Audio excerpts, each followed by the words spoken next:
Hey, gay. Are you ready for today? Oh my goodness. Oh, I didn't even bring up the thing. Awkward. Here we go.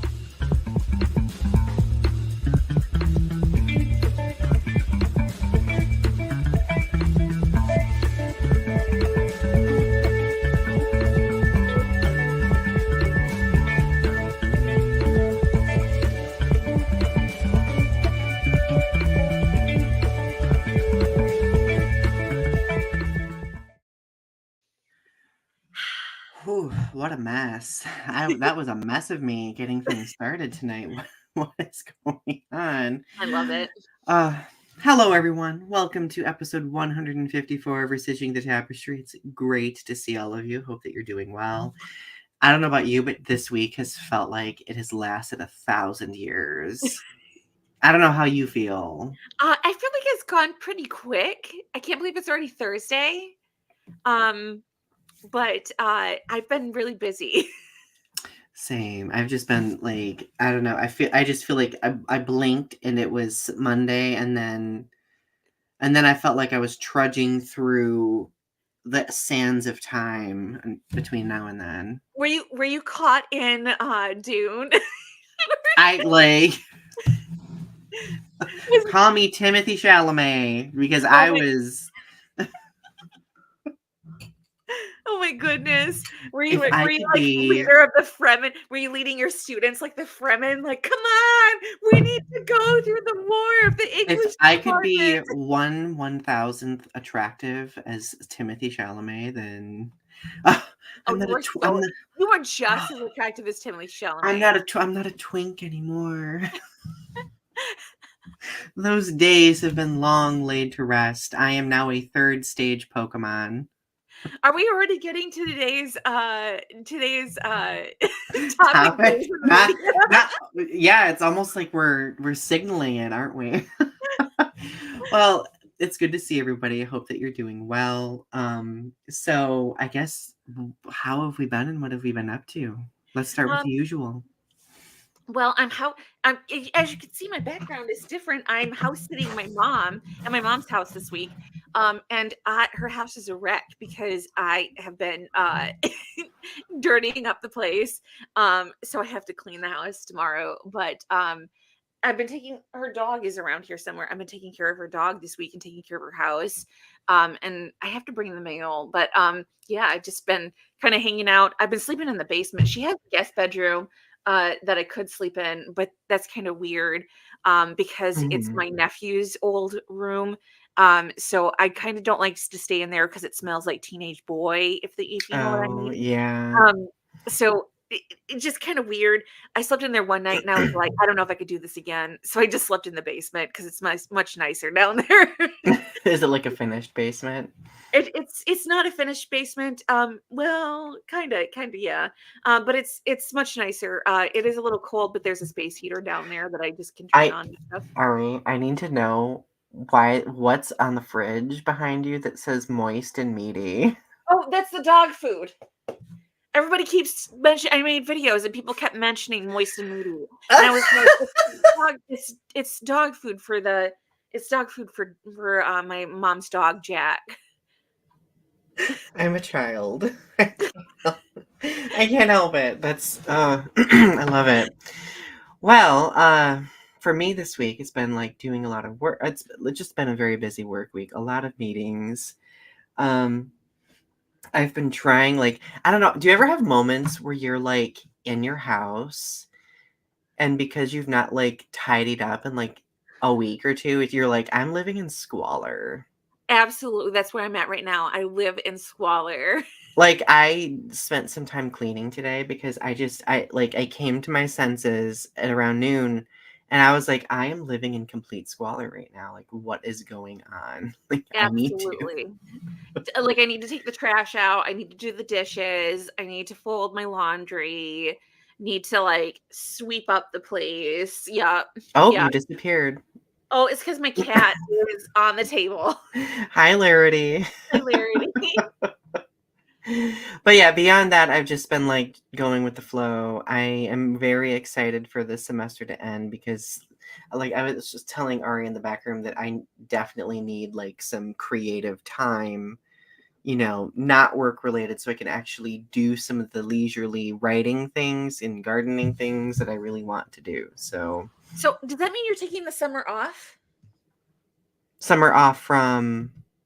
From you don't do classes during the summer, do you? I do like one online class over the summer, but it's only like 7 weeks long. It's an accelerated course.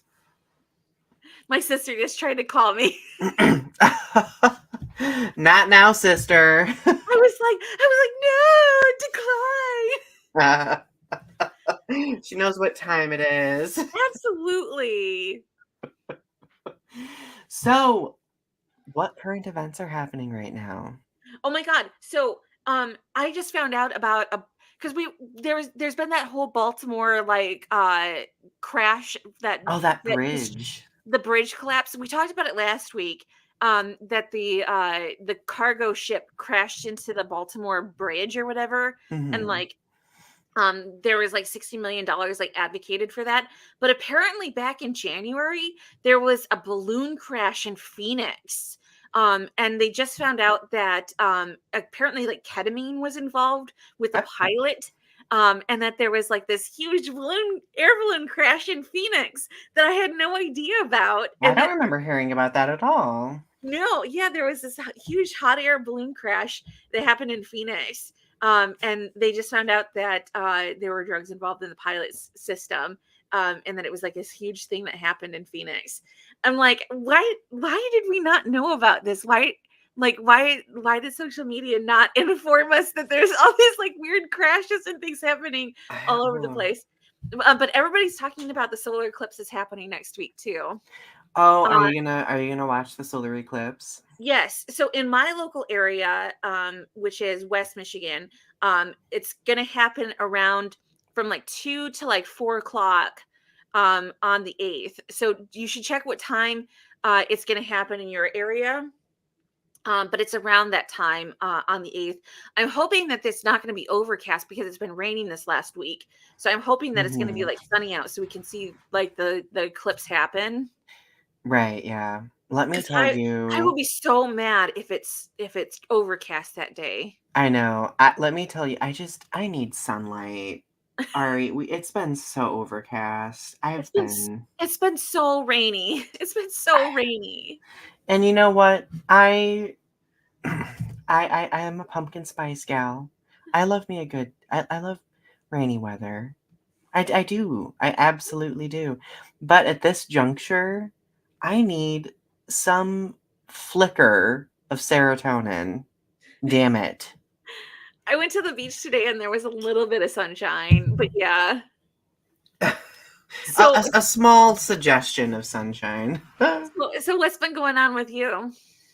Well, beyond those, I've been getting over like I don't know if I had COVID or if I had something like bronchitis or something like that, but I've been like getting over like this cough, and I've been just tuckered out from it. Like I don't know, like a couple of weeks ago, I got sick with something and it was not pretty.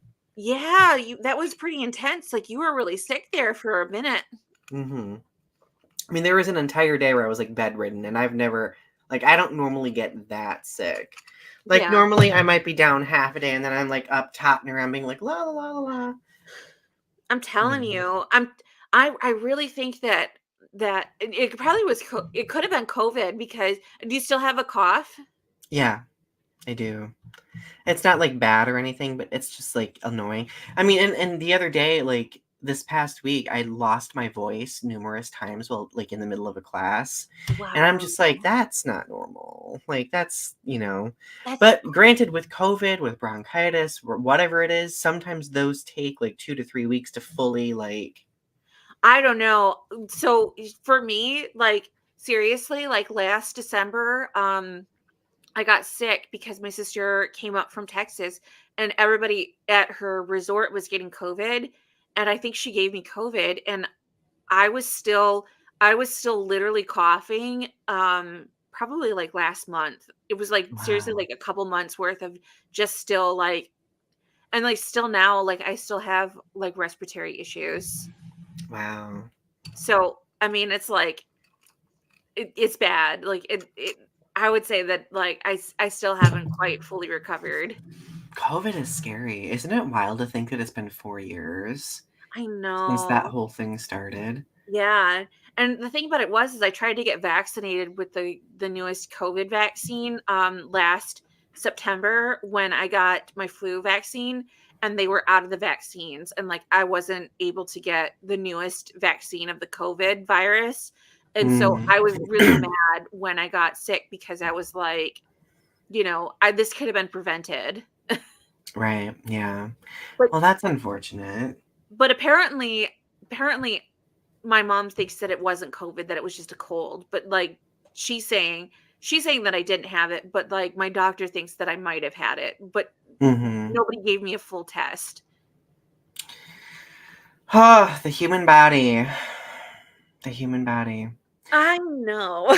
Are we ready for our mission statement? Let's do And I it. think it's your turn. It is my Woo! turn, yes. We live in a dynamic society where social media shapes us by creating greater opportunities for connection.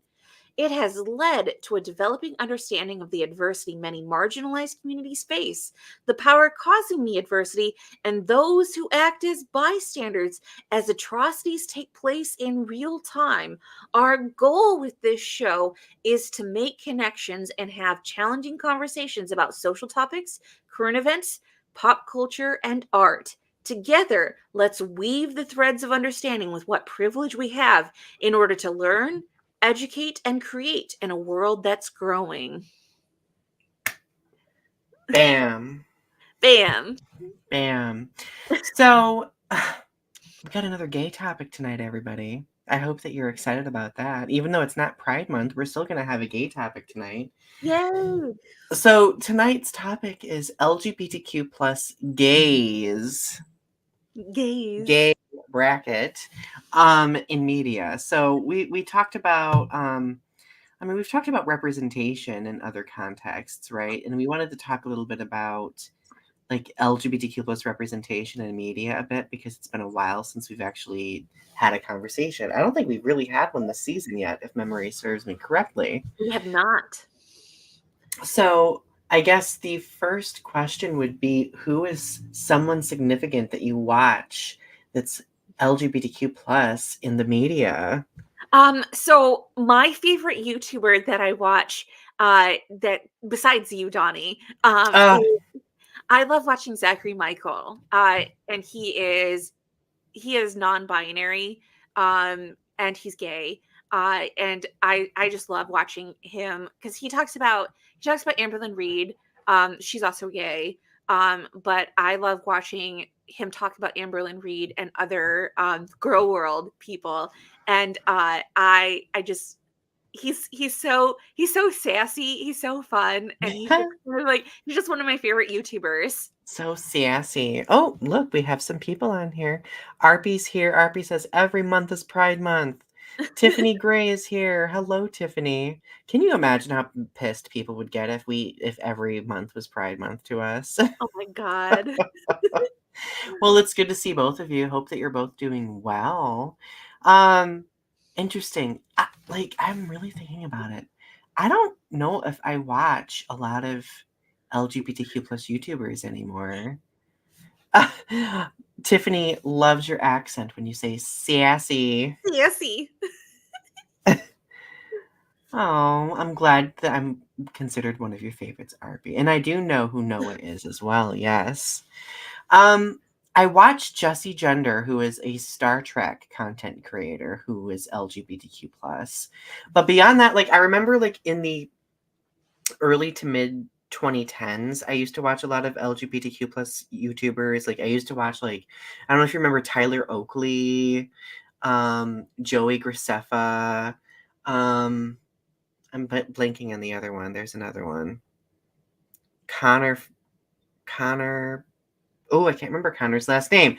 But essentially, like there were quite a few, but they kind like I kind of fell off watching them because many of them became very much laden with like product placement and things like that, so on and so forth. And I don't know, like like there were some instances where I really was concerned about the representation that they were presenting.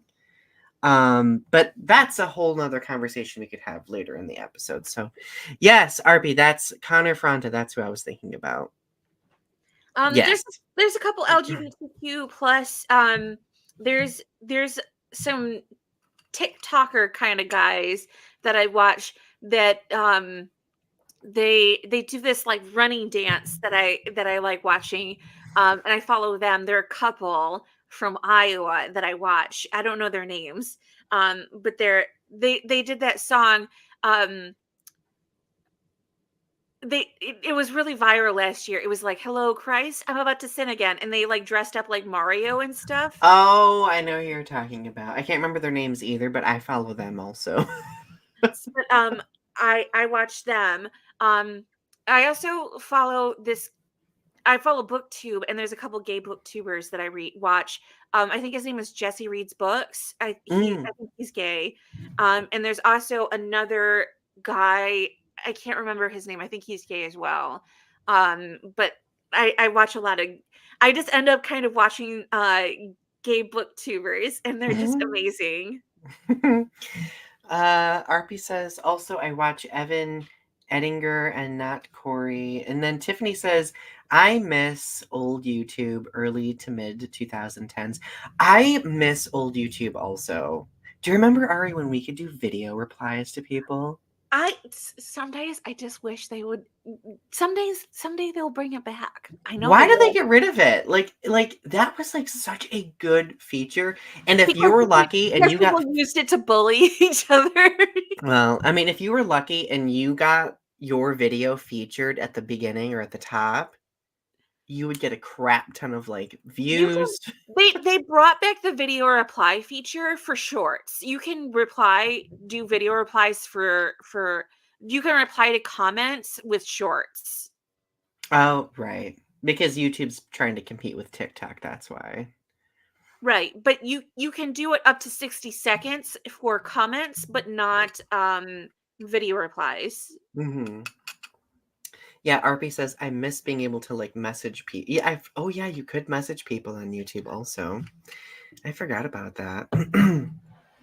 But that's like one thing I wish that they would bring back is video replies, because that was like what made YouTube so great, is like that it was actually like a social network. Right. Tiffany thinks that we should do a whole episode on that. What Yeah. old YouTube? Well, so I agree with you. Going Like, down to old YouTube. I do think that old YouTube just made connection much more accessible, whereas now YouTube is very like corporate, and I think that's why I kind of fell off with a lot of those LGBTQ plus YouTubers because many of them kind of became quite corporate. Mhm. Um, oh, there was another one I used to watch. My Hardo, I think that's what their name was. They were also an LGBTQ plus YouTuber. They were really fun to watch too. Uh-oh. Did one of us freeze? If somebody in the comments could confirm if we're still live, that would be great because I think Ari froze. Oh no. Ari, we've lost you. Or maybe they've lost me. I don't know. I don't know. We'll see what happens. Okay, Ari froze, so you can still hear me. You can still hear me. Okay, whoo! For a moment, I thought the whole thing shut down for a second. Well, hopefully we get Ari back in just a moment. Yep, hopefully we get Ari back in just a moment. Um, Knowing their luck, maybe their video or their computer was like, oh, let's just do updates and restart right now. So, well, while we wait for Ari to come back, does anybody want to ask some questions? I know we've been wanting to do more Q&A stuff lately. And if while you think of some questions, I'm going to probably talk a little bit more about my feelings about um like just kind of like falling off of like a lot of LGBTQ plus YouTubers. I don't know, like I do think that the whole corporatizing aspect. Oh, Ari's back! Yay! Apparently YouTube did not like us talking about old YouTube and shut us down. Well, you know what? We're gonna continue talking about old YouTube. They were like, shut it down now. Until they chimed in the comments, I literally thought I was the one that froze or something. Okay, we are back. Yay! Yay. Oh my goodness. So do we often make the personality of the person in the media? Did I misread the question? What did I say? Do we often make the personality of the person in the media? Like, do we make them LGBTQ plus? Do we like? As I think you're kind of suggesting, do we like put a Um do we put a yeah, filter over them? Kind of. yeah, is it a good or bad thing for a representation? Do we make the personality of the person in the media that they are like LGBTQ plus? Like do we make it the whole of the person? Like if they're LGBTQ plus, is it like their whole personality? Like is I it mean, I don't think it's necessary to do so. I mean, I think being aware of it is helpful for representation. I mean, let's think about us, for example. Like, people know that we're in the LGBTQ plus community, and we do have conversations about it, but we aren't like that doesn't necessarily define everything that we do, nor is it in because everything that we do. because I think it goes back to like another question that you have like later on, like how has representation changed in the last like 20, 30 years? And like remember how they would have like side characters from like 20 years ago? You would have things like Caroline in the City, or like where she would where it would be like you would have like the gay best friend, and like the whole personality was they were just the gay side character, and it was like it's kind of like their whole personality was they're just gay. And Right. it's like gay best friend, and it's like it's sort of like, and Well, they did the over the top twink of like, hi, how's it going? Like overly oh, feminized gay best friend, like yeah. very, very effeminate gay character. And it's sort So of, it's funny, like in the early 2000s, you would get one or the other of these extremes. You would either get like you know, the more flamboyant, gay that like really embodies a lot of the stereotypes in the media at the time, or you would get like that, you know, hunky, you know, very masculine gay who's hypersexualized and everything like that. bounty paper towel masculine gay.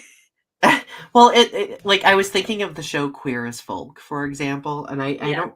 It's been a long time since I've watched it, but I just remember the LGBTQ plus, like all of the LGBTQ plus characters, like being hypersexualized in certain ways that like seemed very indicative of the early 2000s, and like And how that's we kind of viewed who LGBTQ plus people were in the early 2000s. And that's how it is with women too, with lesbians. It's like either they're like really, really like hulky, like butch lesbians, or they're like really like stick thin, like hypersexualized, like lipstick lesbians. Ari, do you remember the band Tattoo? Yes. Of course, that like the band Tattoo was a masterclass in queer baiting. But they did that song, all of what you said, all of what you said. Yeah, like and yeah, that song. And looking back on it now, like that also was like a cornerstone of LGBTQ plus representation. Like, so there were people who would like pretend to be LGBTQ plus to capitalize off like the exoticizing and the allure of, oh, they're they're surviving against the norm, and they're, and then of course they come out, like one of them came out like years later and was like, I'm actually homophobic, blah blah blah, and I'm like, That's what? hilarious, but sad, Yeah. because it's sort of like they use that whole platform to to sell records and things like that, but they were, yeah, Yeah. that's So, awful. and another thing that I think that we've seen in a lot of media over the years is, I mean, we see like a lot of like tropes and like repetitions of like, the barrier gaze type of trope, right? It's interesting that we mentioned this. So, my friend Cindy watches a show, and the show is coming to an end. I can't remember the title of the show off the top of my head, and plus I don't want to spoil it, but apparently like a major LGBTQ plus character was like just killed off in a very brutal way. Oh my god, the bury your dead gays. Yeah, and it's just like it's 2024 and we're still burying the gays and things. Like, can we, like, where are we at with this? Where are we at?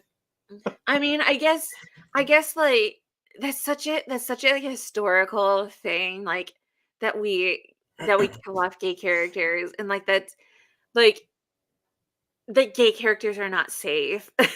It's sort of like I mean I understand like if it's meant for the story, that's meant for the story, but I just like it's sort of like, oh, we're just not safe. Mm-hmm. Um, you know, even David Lynch killed off gay characters. Mm-hmm. Did I talk about that? He did that movie Mulholland Drive, and there was Naomi Watts who they had a scene where she was she had a gay lover, and it comes out that she ends up like through a series of like surreal events, she has like a moment where she like comes to terms with the fact that she like killed her lesbian lover or whatever in that movie. Mm-hmm. And like it's like such a big deal or whatever. Like she doesn't actually like remember that she had done it or whatever until like the end of the movie. Yeah, yeah. No, I do remember that. And I've been very hypercritical of Buffy the Vampire Slayer. I love Buffy the Vampire Slayer, but only because it was like such a cornerstone in like LGBTQ plus like TV history, and then just taking like two of the biggest LGBTQ plus characters, killing one off, and then the other one going like having a mental breakdown and turning evil. That was that was like one of the things that I like didn't like about that was like the least like Ah, that's why I didn't like that Mulholland Drive is like one of my like least liked David Lynch films because the lesbian scenes in that movie are so unrealistic as far as mhm, like showing like a gay relationship. Just like because it's sort of like I was like it just was very male gazy, and it was just like, well, like, he tried to show them, like, having, like, relations with each other, and it was just like, I don't think he oh. knows I don't think he knows what gay sex looks like, and I think he just kind of, like, tried to imagine what it looked like, and so he just, like, didn't know how to portray it, The and relations are so bad in so many films with gays, like, it's it's just just like, you just need to have one gay friend that will set you straight, and I was just like, I know it was they need to hire a gay consultant to be like, "Is this accurate? Is this what happened?" I guess it wasn't the point wasn't accuracy because it's supposed to be, like, dreamlike, but, like, I was just like, what's going on here? What you doing?" It Whew, wild. Oh, I just saw a few comments roll in. So Tiffany says, "What I love about Grey's Anatomy is that the LGBTQ plus characters aren't so highly sexualized and stereotypical." Yes. Tiffany mentions Yulia, the one lead singer of Tattoo. That's the one who was, yeah. The other singer is not homophobic.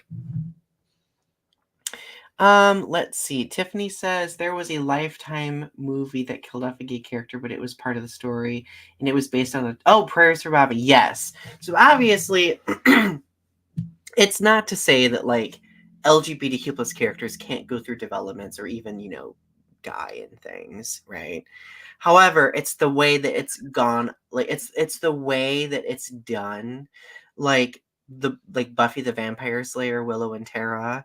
Like, Mhm. it's a very, like, sudden, traumatic, brutal death, and, like, for a lot of other media that has LGBTQ plus characters, it's, like, sudden, unexpected, and it's meant simply to just influence, another character's development, usually a straight character's development, right? Yeah.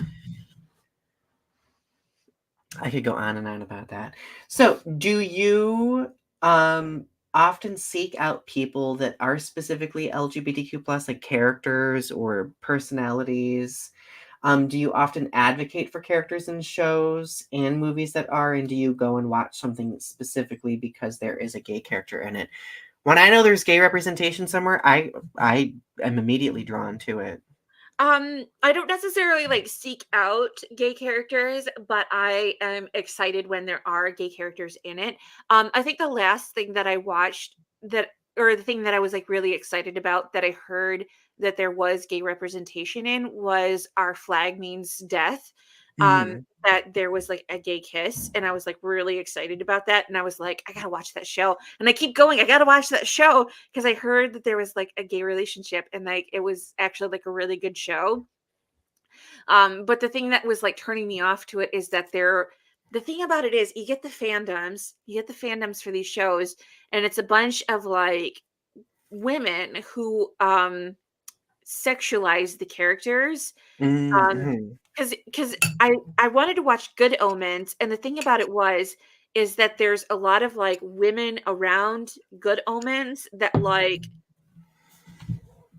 put a lot of like Do they, like, ship the characters or something? they like ship the characters, but like they do a lot of like it's like you know how with those hentai mangas of like MLMs Mhm. where it's like men loving men, and it's like you get like women who like sexualize and like fetishize their relationships. Mhm. It's sort of like that with like Good Omens, and I think that Our Flag Means Black, they kind of do that too, where they ship their relationships to the point of where it's like it feels kind of icky.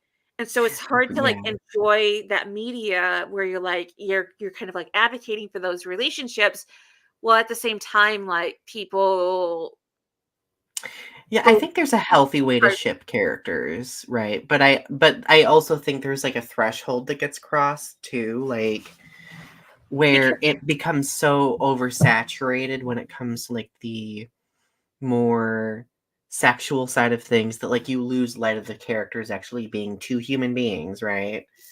right. And it's hard for me as somebody who is non-binary or like not it's almost like if I watch this, am I going to be objectifying the relationship in certain ways? Right.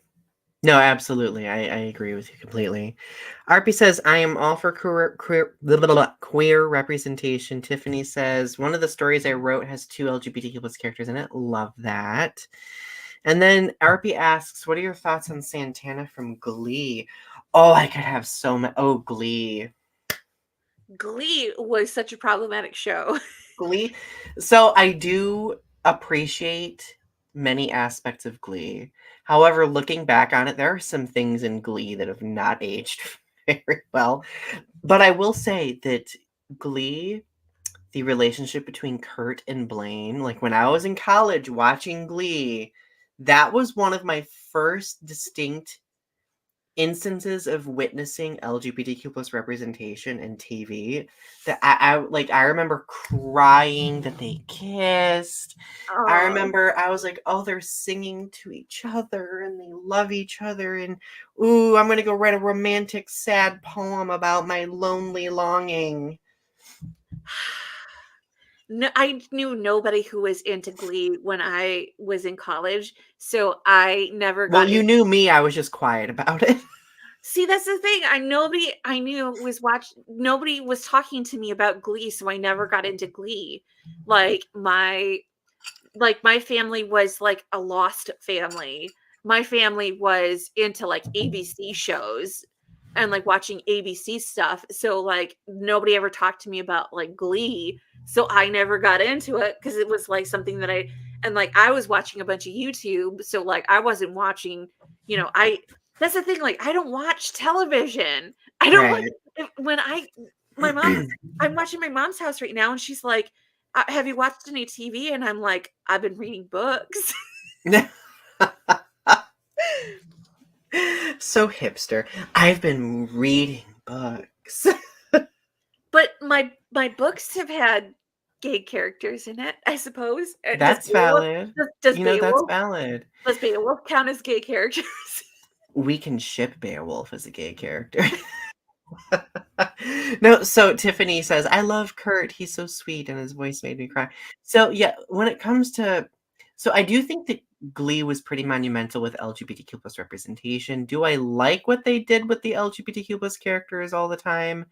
No. I do think that, some things were questionable. Has anybody watched Shameless? Have you ever watched Shameless? I heard so many good things about Shameless because they had, bipolar characters on Shameless, and I heard Yes. they had gay characters on Shameless. I heard so many good things. People said, "Watch Shameless because it had the best representation of any of the shows," but I have not sat down and watched Shameless. I when it comes to mental health, I think there's great representation. When it comes to LGBTQ plus representation, it gives me pause. Is it bad? It's not bad, but like the LGBTQ plus representation is so deeply like trauma dumpy that I mean, you do see the characters like work through the trauma, but it gets so immersed and enmeshed in the trauma that it could easily be very triggering for LGBTQ plus people Is watching Shameless. is it kind of like Euphoria in that way? Yes. Because I heard Euphoria is really bad about that too, and that Euphoria quickly, soured like milk. hmm I tried watching the first episode of Euphoria, and I checked out after the first episode. I was like, I can't.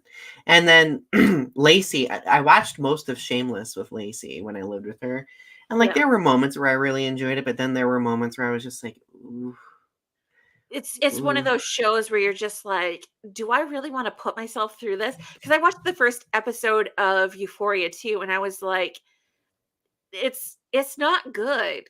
These people are really messed up." Like, Well, and the do I thing wanna is, watch people do a bunch of drugs and have their lives get screwed up? yeah, like if the context is there and like it's established well and there's a lot of good scaffolding to like the plot and the character arcs, like then it can be pulled off. Like, I mean, the next question is what does LGBTQ plus representation currently look like in the media? How has it changed over the last 20 years? So I'll use two examples which I've referenced on the show before. Number one, Star Trek Discovery, which its final season just started, and I'm sad, but I'm also like excited because it's so good. But some of the best LGBTQ plus representation, quality, no barrier gaze, no nonsensical trauma dumping that doesn't seem clear. Somebody named Amanda Little is here. Hello, Hello, Amanda. Amanda Little. So I guess like that show kind of moved away from that kind of process. There's a new show called Fellow Travelers that came out like I think it was late last year. That basically documents two gay men who are basically navigating like the like 50s and 60s, in the gay community and what it was like. Like it's very sexualized and so on and so forth, but like it's accurate to the time. So if there's that context, then I feel like that makes the representation a little bit more sensible. It Amanda does. is from Missouri. I lived in Missouri for 2 years. Cool. Um I guess I mean, when you think of quality LGBTQ plus representation right now, what immediately comes to your mind? Oh, goodness. As far as, like, shows go, um, quality quality LGBTQ+, um, I heard that they're making a did they make it already? Red, white, and royal blue? I heard that they made They did make that. It's very tropey sometimes, but I it's know, but very it's so enduring. I love it. Heartstopper. Um, I wanna read Heartstopper. I heard but I read Red, White, and Royal Blue, and it was so good. It was such a good I've book. not Brits read it. I've not read it, but I've heard it. Like the movie is pretty good. Heartstopper, Ari. Oh my god. I wanna read the books Heartstopper because I heard is so good. It's Heartstopper is very positive, non-trauma dumpy representation. Yeah, And it almost makes it like when you watch it, it almost feels like a utopia for LGBTQ plus people when it comes to navigating the coming out and stuff like that. Like yeah, there were instances where I would like cry over like this character has a support network. This character is so it's very emotional. It's a very emotional watch. mhm. Um, what does the LGBTQ plus gaze look like in media right now? Like what are we looking for as LGBTQ plus people? So for non-binary, I'm just looking for someone who is unapologetically non-binary, who doesn't let because we had this whole situation with Demi Lovato where she stopped referring to herself as they them in the media, and it was sort of disheartening as someone who's non-binary, and I feel that push to go by she her pronouns, and there's always that push of, well, aren't you a woman, aren't you a woman, aren't you a woman, Mhm. and i kind of I kind of have relented of like, well, I guess I'm just woman light, she light, of like, well, I guess I'm just kind of a woman but not really a woman, and like I kind of have to like renege of like, my they them pronouns because it makes other people feel more comfortable. So I do often feel that push because I look mostly feminine, to make people feel more comfortable about using certain pronouns around me. Mm, So mhm. having somebody in the media who is unapologetically they them, who doesn't let people push them around about their pronouns and is insistent about their pronouns, um, in the media, and doesn't make a big deal about it, but doesn't let people push them around about it. Ari, I need you to watch Star Trek Discovery. 'Cause there is a character that is exactly that. Great quality non-binary representation. It's just, like, because it's so hard. It's so hard being non-binary.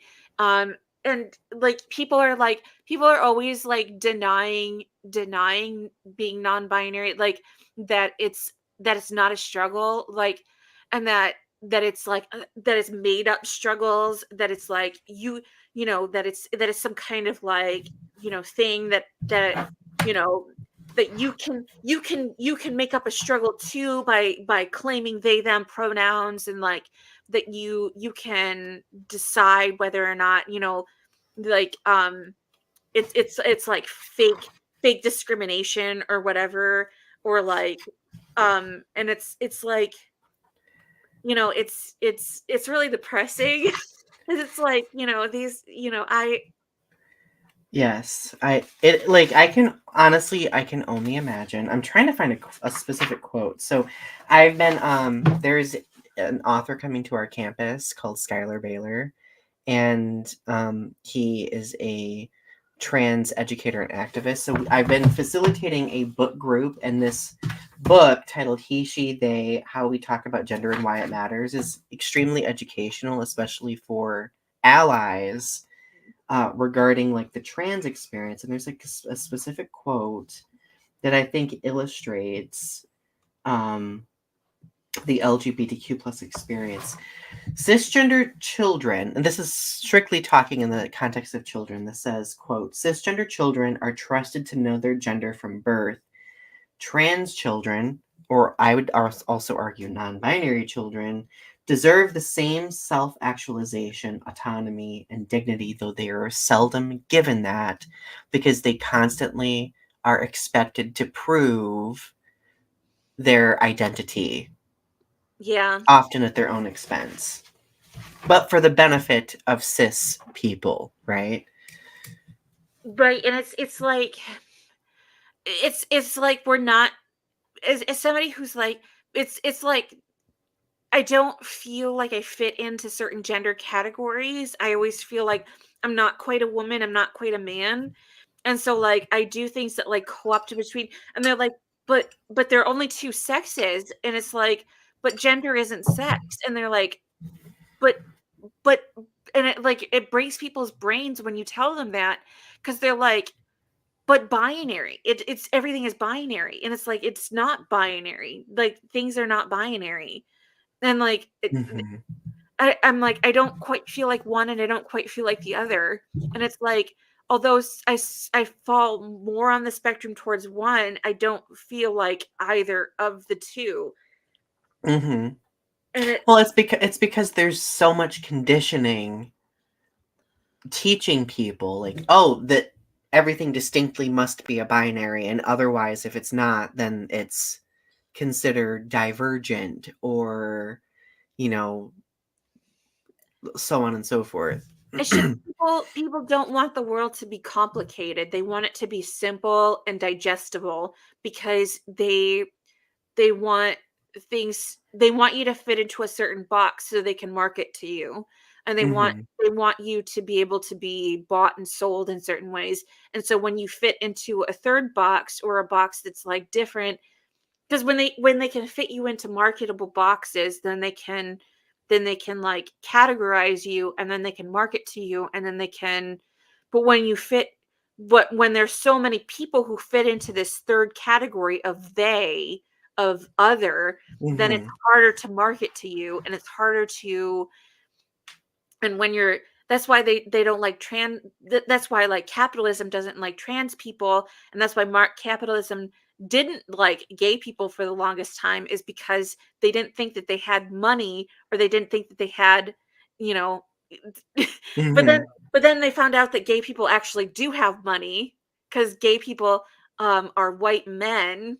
and Hmm. and so then they started marketing to gay men, and so they Yeah. started, there was this whole rainbow capitalism because gay men had money, but that's why they only market to gay men. They don't Yeah. they don't often include lesbians into that, you know, or or bisexuals, or any of the other categories. It's strictly white gay men. Have you ever noticed that? Oh, I've absolutely noticed that. Being a white cis gay man myself, I It's, notice when things are definitely trying to market to me. and like that's like with representation too. They're like only like representing, when they do representation, it's always like cis white gay men. Hmm. Like, and it's like it's like very specifically like one type of representation. Absolutely. So, has there been any problematic LGBTQ plus representation in media? Can we talk about Jojo Siwa for a minute? Let's talk about Jojo Siwa.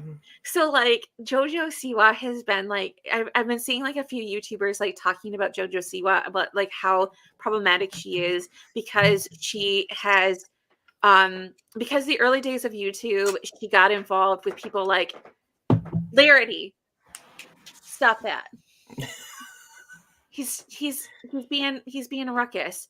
Did you hear him knocking things over? He was being Hmm. um but so Jojo Siwa in the early days of YouTube got involved with people like Colleen Ballinger, who is a groomer.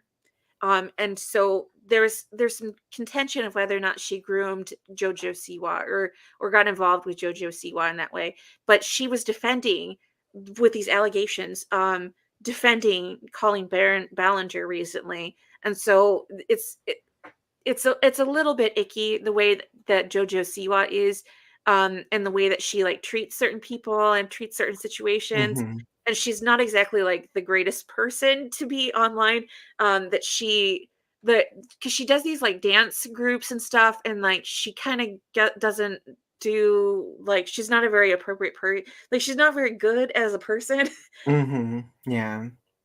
And Yeah. so Well, there's also, I've mentioned this before, Tadrick Hall, who in the early to mid 2010s was mhm, extremely popular on YouTube, yeah, but has since had, you know, essay allegations made against him and so on and yeah, so forth, and it's been revealed by, like, multiple, like, former employees that he was very problematic, very toxic, so on and so yeah. forth, yet, It's like, always it's a always lot the of these, YouTubers.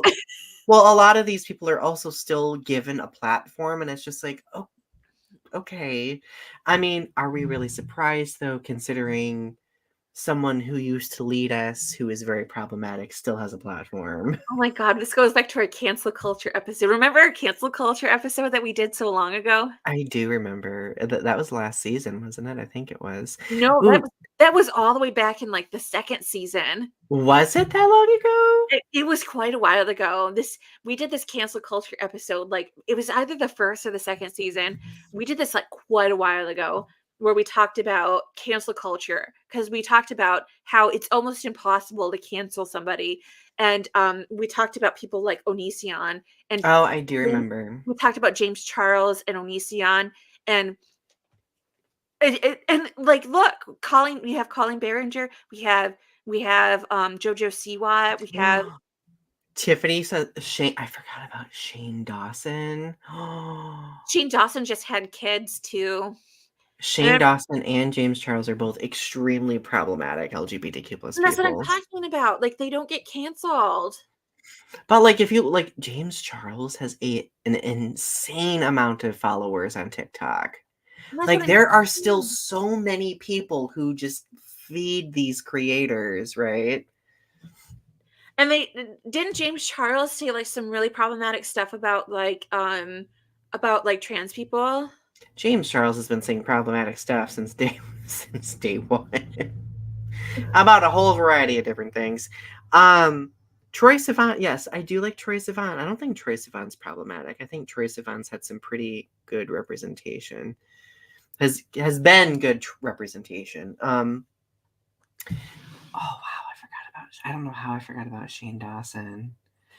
Ari, remember the beauty community drama on YouTube in was it I 2017? try to forget because I've been traumatized by it. The beauty community is just, like, the most toxic place sometimes, and Oh, it's just like a cesspool. Sometimes you just, like, wanna crawl out of it, especially, like, now on TikTok, the beauty community is just one of those places that's just, like, so terrifying at times, and it's just, like, the horrible things go on in the beauty community that we just do not talk about. absolutely, absolutely. Let's see. Adam, are you talking about Adam Lambert? Yeah, Adam Lambert's good representation. I love Um, Adam Lambert. I love that he you know what? I uh, love that he joined up with, Kiss or, with Queen Queen, with yeah. Kiss. With Kiss. Yes, exactly, with Kiss. That would have been amazing. Oh my goodness. Where are we at? Where are we at? Um, have you ever felt like a media company cheated you on inclusivity or inserting gay characters into a show or movie? Star Wars. Star Wars, Star Wars, Star Wars. They cheated us out of a gay relationship. They cheated us out of a gay relationship. They gave Oh, us, like, gay side characters on the last movie. Um, the two, they were just kissing randomly in the last movie, I like in the know. background. You know what I wanted some hot gay loving, they Oh, and Poe Dameron and John Boyega's character. I can't yes, remember. I want a gay relationship. I wanted to see an on-screen kiss. I shipped them and they didn't do it and I was cheated. I mean, this kind of calls back to our queer baiting episodes that we did, right?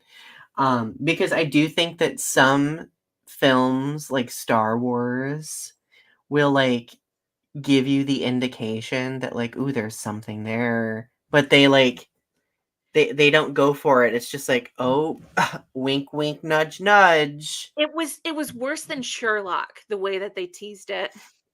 I don't know if I'd say worse than Sherlock. Sherlock is like the epitome of queer baiting. It was so bad. Sherlock is the master class on queer baiting.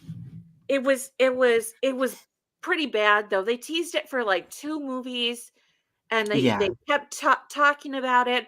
They said there were gonna be some gay characters, like, they built it all up, and then you get to the Well, movie. they said they were going to, but then they got some pushback, and then they were like, "Ooh, tuck tail between legs."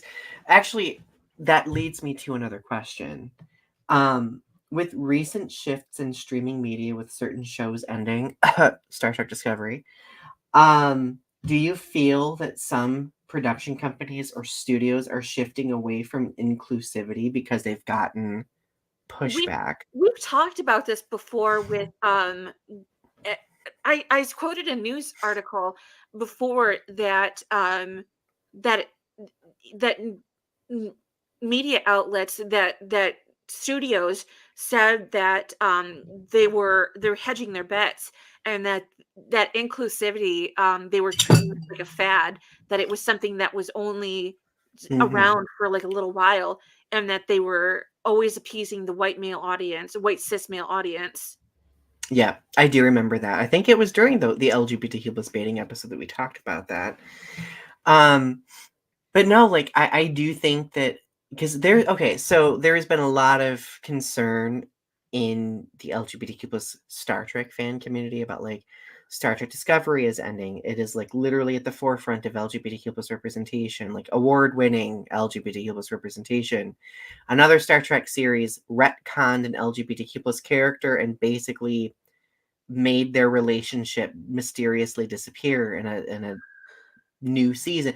So like you can clearly see signs of that type of thing, and it makes me really sad because to Yeah, me it kind of made it feel like, well, the studios were just trying to check off a box for what they would label as a fad, right? and When and they treat that with other diversity as well, such as, Black people, such mhm. as Asian people, such as, and you get, like, Native American, like, it's Neurodiverse people, like so many different things. it's all just like a fad, like, well, maybe we can win an Oscar off of this and then, like, move on to the next thing, and they treat it as like a fad of, like, this is like the moment thing, and then, like, move on to the next thing. Right. Well, I guess this begs the question, like, how can we confront that? I personally think by supporting the media that has the LGBTQ plus characters, like, watch it, take it in, share about it, post about it, cause it to trend on whatever, like, show the engagement because many of these studios are basing what they do simply on that engagement. Mhm. It's all about the number. At the end of the day, it's all capitalism, right? These are some good comments. I'm hearing Tiffany saying "wussies" and inbred Troglodytes. prejudice. Okay. I have one final question that I think is fun. What is your comfort show or film with LGBTQ plus characters? Ooh, well, I did mention Red, White, and Royal Blue, um, but, classic Birdcage. Ooh, okay. Um, Good. that's a classic one. Um, Mrs. Doubtfire too is a good classic LGBTQ Mm-hmm. plus representation film. Um, what's another one? I'm trying to think of one like a recent one.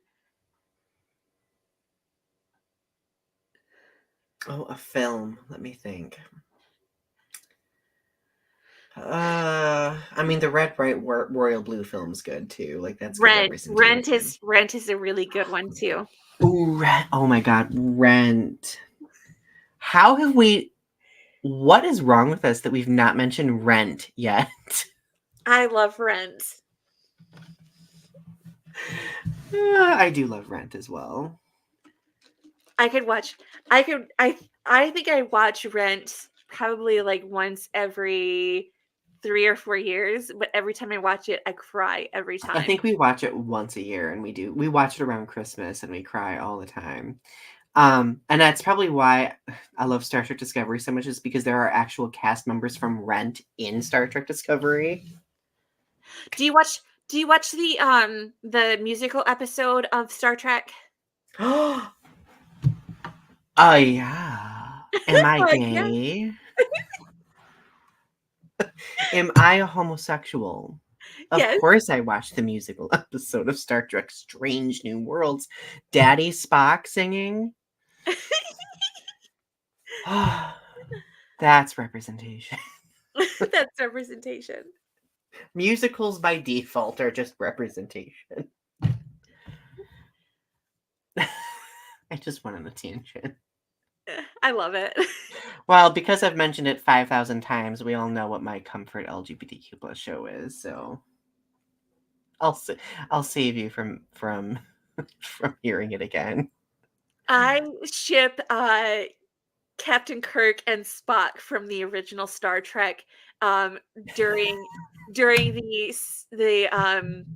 uh during, where S what was it? Was it Khan? The Revenge of The Khan? Wrath of Khan. Death of Khan? That one. I ship that. That's gay representation right there. It is. You know what? And I know that a lot of bigots would hate us saying that, but we gays own that. We own it. We own it, damn it. Tiffany says earlier I mentioned that there should be an animated show about two talking soft fluffy sweaters. Oh, who are LGBTQ plus? Sign me up. Sign me up.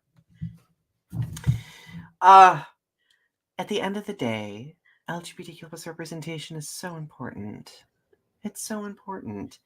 And while there is a lot of media out there that already gives us that LGBTQ plus gays in media, I think it's important for that momentum to continue. So continue supporting such things.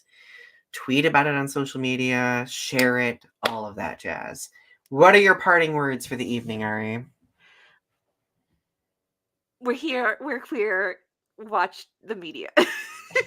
Be gay, be merry, watch a musical. Watch a musical. Love you all. Don't forget to click like, subscribe to our respective channels, and we will see you again very soon. Bye. Bye.